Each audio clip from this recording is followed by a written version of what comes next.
Hey man, welcome back to Man Time. Today's episode, today's the day. This weekend is the weekend.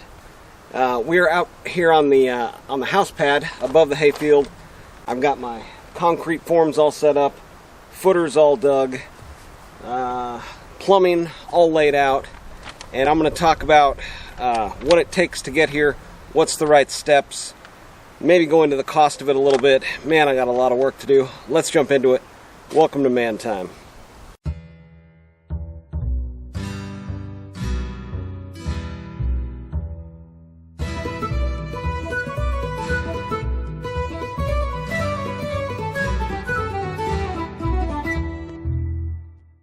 Alright, so here again, I'm no expert, but this is where I started. So I've got a whole footprint layout of, and this is a scale drawing of everything that's going to be inside the Bardominium. And I designed it around being able to do this myself. So you can see along here, this is the main wet wall. You got bathroom, bathroom, bathroom, mudroom, washer dryers. The only thing over here is a sink and a island. Now the island is tricky. You got to know where you want that because you're going to need, water, septic, and electricity in there. So when you get over there, you've got to run all that stuff, PVC under the cement and under the slab to get there. But other than that, just all along here, you can see standard bathroom with shower, sink, toilet, washer dryers, and then double showers, sauna, possibly, toilet, double sink. And then out here, I'm probably going to put 2 drains that are going to drain off, not in the septic system here. So let's look at what it looks like laid out on the ground and kind of the process I went through to get from here to here. Alright, so this is the front porch area outside of the main slab. You can see the footer going down there. That's the edge of the building, and then 12 foot is also going to be cement for a porch. Some of the tools you're going to need, of course, a laser level hoe, assortment of shovels, lots of PVC. So I'm on my second trip now back from Home Depot, and what I did here, so I've got one main wet line, right? So I've got that marked here, and coming off of that is going to be all of the stubs in for showers, sinks, and toilets. And what I did here, I laid out like what all is coming off of this. So this is 4-inch septic, and then I've got 4-inch to 2-inch tees coming off of there for possibly sauna or bathtub or something like that. I've got showers here, and these showers are going to be, we're going for an industrial look, right? Metal building, Bardominium, industrial rustic. So these showers are actually just going to be floor drains, and I'm going to have overhead shower heads and then front-facing shower heads, and it's just going to all be concrete floor and drains right in the floor. Then here you've got toilet, let's see here, his and hers sinks. This is going to be going toward the kitchen sink, island, and then over here is going to be, let's see, washer dryer times 2 with a shop sink. Let's see here, and then we get to bathroom number 2. You've got sink, toilet, shower, and then same here on bathroom number 3, sink, toilet, shower, and then edge of the building. Went with a 1,000-gallon septic, and again, that's just going to run right out of this main line that goes all the way down out this way, and then septic field out there somewhere, or I can run it and go out this way with it, or even out that way. Like I said, we're kind of on a hilltop here, so... Oh, and by the way, I'm not using my backhoe because the hydraulic pump went out on it. So that'll be a video coming soon. And my contractor was nice enough to let me borrow his Mini X. So I've got that for this job. So that is where we're at. I got a lot of work to do. I am going to get after it. The main trench here is going to be dug with that Mini X. And then some of the offshoots here I think I'm just going to dig by hand. All I need is a 2-inch by 2-inch trench, except on that side, which is going to be, it's going to have 3 things running through it. And what I'm going to do is I'm going to run an additional 2-inch piece that's just going to go from the sink to the island, and then also electrical. So it's going to be 2 pieces of this 2-inch with 90s on either side, 90s on one of them, and then 90s on either side of this electrical to run the electrical through, and then I'm going to run PEX through one of them. Okay, that's it. Let's get after it. Well, this next part is where you separate the men from the boys, so to speak. I'm down in the trench. I've got my trench all graded. The machine will take you like 80% of the way, but you're just kind of guessing as you go. I did use the laser level over there to get it about right, and then actually went through with the bucket and had the teeth just kind of dug in where I've got my runners coming off under the slab for the sink, toilet, showers, to get me, most of the way there. But then you're going to have to basically get the rest of the way there. There's 4 tools you're really going to need. Basically being the sharpshooter. One of these pickaxes is actually really handy,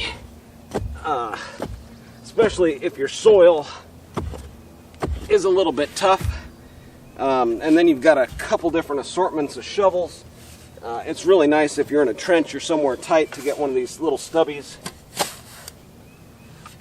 And then for the major, cleanup work, you've got the normal bigger size shovel. But that's basically the process here. So I'm going to continue with this, and then we'll start going on this plumbing. Funny enough, I tried to find an easier way, to cut through that PVC to get all those joints and to get it, fitted up and everything. There's just no easy way around it. You think you want to go with a reciprocating saw, but that is, even with a metal blade on it, a little too kind of aggressive. But I started on the most aggressive end of the spectrum, thinking, maybe a chainsaw could do it, right? No, chainsaw's not going to do it. It just starts chipping and breaking. I even took the teeth back to bring the rakers up, and still no luck. Tried a bow saw, that wasn't working. Only way to do it is, with your standard smaller metal saw, hand saw. Anywho, I'm going to continue with this, and we'll update you as we go to get this pipe fitted up here. Well, one important thing before you even get to this point, you've got to know where your wall is going to be, because there's certain dimensions you need to take off of the wall for all your plumbing. So I've got this trench off of center this way. I've got the wall coming to about 3 inches off of that center, and then I've got another 6 inches for the sinks, and then another about 7 inches for the toilet, and then to 24 off of the wall, and I went 25, just a little fudge factor there, for a shower drain, and that's got to have a P-trap in this dirt. So what that's going to do is set your sink plumbing, of course, underneath your cabinet.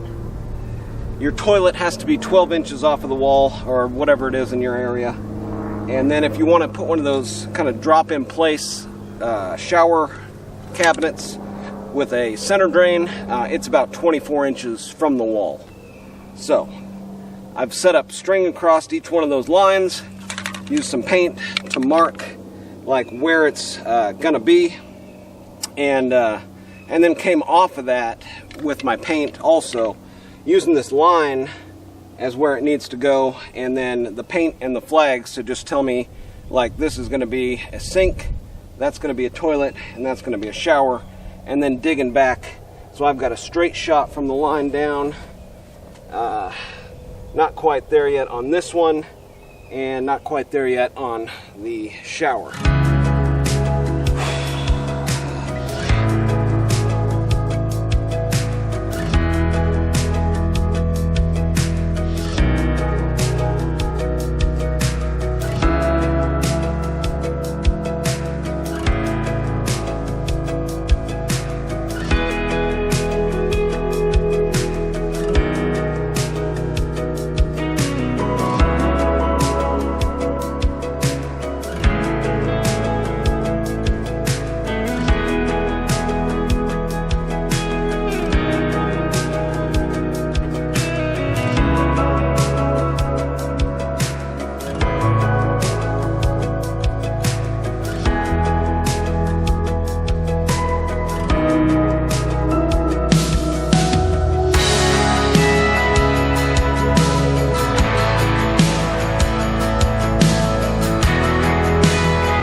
tell you what, I'm no plumber, but by the time I get done with this, I sure am gonna be. So I'm about halfway done, I guess. Day 3, working about 12-hour days with a trip each day to the hardware store to get more different kinds of PVC pipe. One pro tip there, the 4-inch PVC pipe that's cheaper with the expanded ends, that's not what you need. You need the big stuff. All the fittings that I had, I went to do my first joint, and it it wasn't going to line up. But fortunately enough, that thinner stuff is for after the septic, so I'm going to end up keeping that and running that to my leach field. But if you've never done this type of stuff, man, you got to be head in the game, making sure your little swoopies are all swooping, the right direction, and that sort of stuff. And you got to kind of be looking at it, and preparing, because when you go to apply this 2-part system here, it sets up fast. I mean, real fast. You're supposed to put the cement on the wet primer. It's almost impossible to do. I mean, you really got to be hustling. So have your caps off and be ready to go. We'll do one here, but I found that it's easiest to start with the pipe end, because it's a little bit harder to go around this than it is inside of there. So we'll just do one here, and supposed to go around it, several times. I just look for kind of the same color all the way around, and I go 2 directions. And then with your cement here, same thing, 2 directions, just to make sure I'm getting an even coverage. And then you've got to kind of slip it together pretty quick and give it a little twist. And then at that point, after you get it to that point, you maybe have I don't know, 5 or 10 seconds before it really seats in, and there's no more adjusting it after that. So I mean, it's critical you get all that stuff done and have your head in the game right away. So I'm plumbing an island here. I've got the main sink drain island, and then it flows down to the main septic line there, 4-inch. And I went overkill on everything. So the main line is 4-inch. I was initially thinking I was going to go 3-inch, 1.5 inches for a lot of this stuff, but I decided, screw it, I'm going to do it right the first time. I don't have time to do it right the second time. So 4-inch main line. I've got a couple 3-inchers coming out of there. 3-inch is going to be a main vent line toward the end. I got 3-inch coming up for washer dryers. I've got a full 4-inch coming up for toilets, 3 of those. And I got lucky here running this main line from the sink and the island. The distance from the sink to the main line and the distance from the main line to the end of the line over there is almost the same. And the trench not needing to be as deep on this one, I'm getting the same amount of drop almost from here to there as I am from there to there. So it worked out pretty good. Got pretty lucky there. Alright, I'm going to continue on with some plumbing.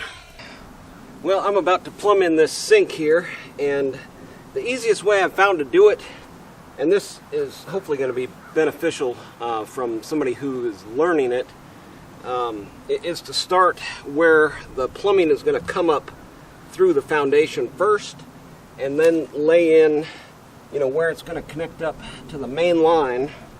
And one pro tip here, before you get to even this point, get a couple of these little 2-foot sections when you buy your PVC. That way you can actually hook up and put in a piece of PVC, lay it in there, and then take your level and make sure you're just slightly pitched down toward your main septic.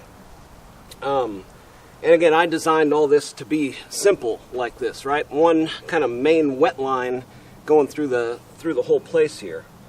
But yeah, you get a slight down grade there, and then lay in your plumbing the way that it's going to be, and make sure to take a look down the line, get your stuff laid out, where it's it's looking like, you know, you're going to be exactly where you want to be with this connecting to the main line, and then pull out your tape and figure out how long you're going to need this this piece of PVC.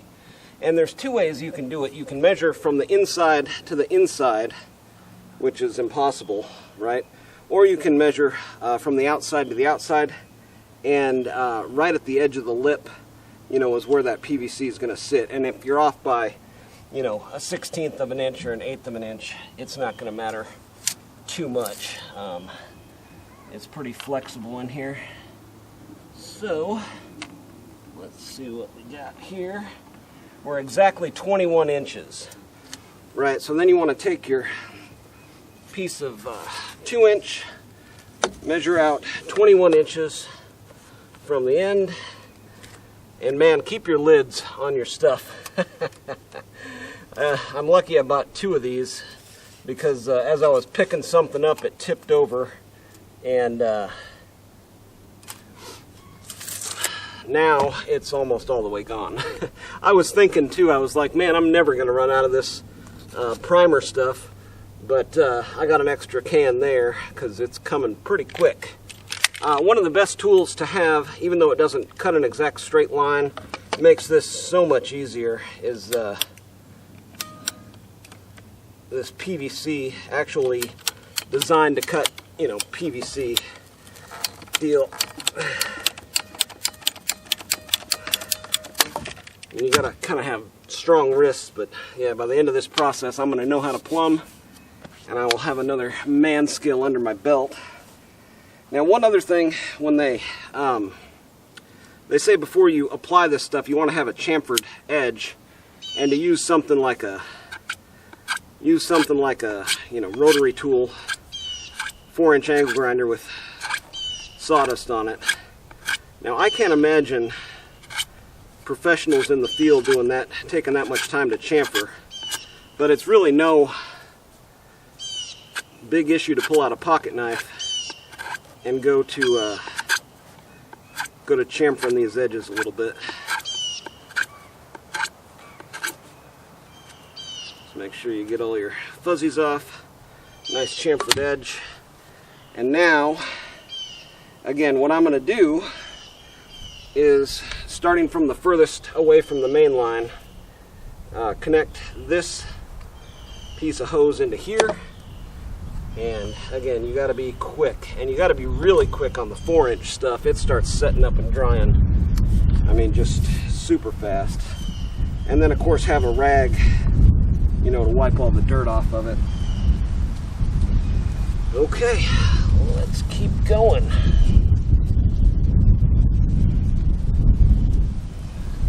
Oh, almost missed a step. You got to have those caps off. Yeah, if you got to keep your head in the game, man. That's for sure.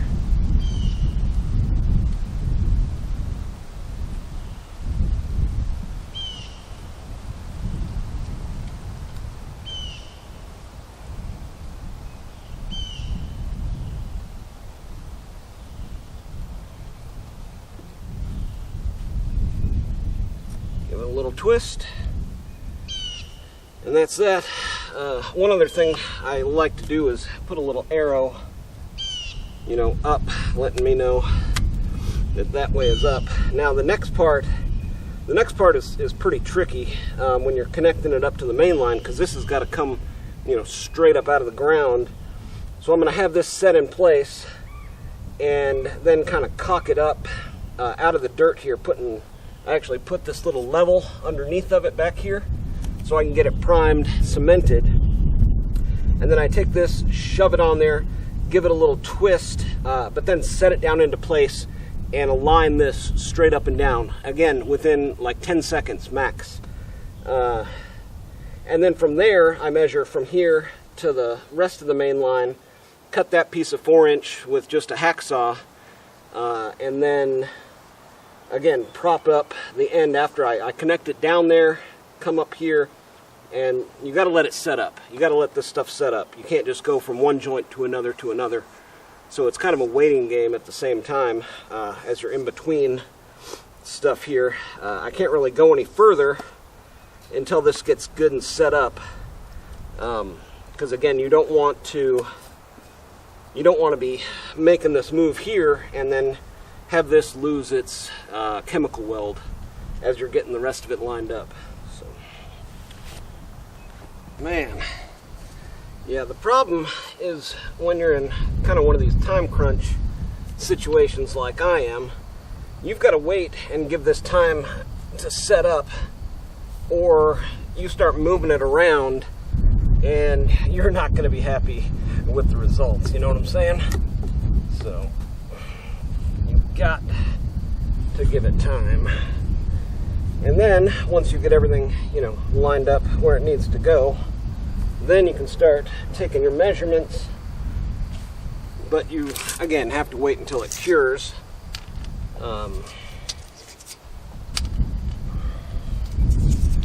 And I'm just doing like kind of to the number, or to the letters, to the back of the letters, to the back of the letters.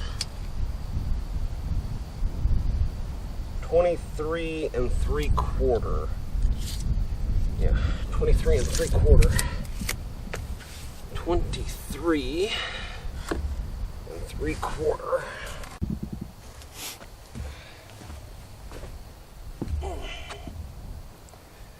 Now, one thing you can do as you're sitting here waiting for your stuff to set up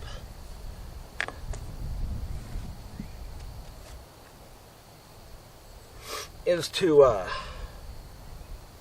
see here. This one is not quite right. Oh, there it is. But I'm gonna have to go down and bring that one up. I really need to bring this whole thing down just a touch. Something happened there.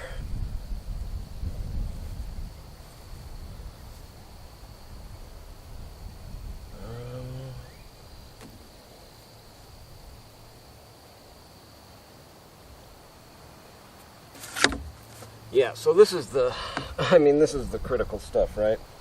You've got to have everything ready before you start joining these things together, or, you know, what are you doing? Right? So you've got to have, okay, that looks good, and that's lined up with that. And now I've still got to, I can bring this side up a little bit though. Not much.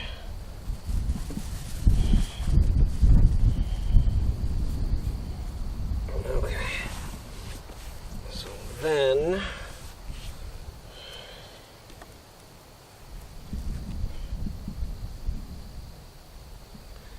this needs to come down a little bit more. And just basically rotate forward. All right, man, this is day 4. So what to expect with a project like this? 12-hour days. I had 3 12-hour days. The first 2 included trips to the hardware store, so I lost, let's just say, maybe 5 to 6 hours of production time going back and forth to the store. But I ended up with very minimal. I've got like a little box of stuff over here, but most of it is interior stuff, like the base for the toilets and stuff like that, that's actually going to sit. And that's one thing. I designed this whole system to be easy to install, easy to maintain. I've got, just a straight shot. I've got the island and the kitchen sink running off this way with one line, 2-inch there. I have a 45 and a clean out here. I've got water and electrical coming in all on the same path. I have the whole 3 bathrooms are all along this one side. And another thing is designing where you drop or put those drops around the appliances that are available, right? So I went and looked at, like, set-in showers and got the dimensions for where that drain sets in a center drain, and then the further out ones are going to be that center drain shower.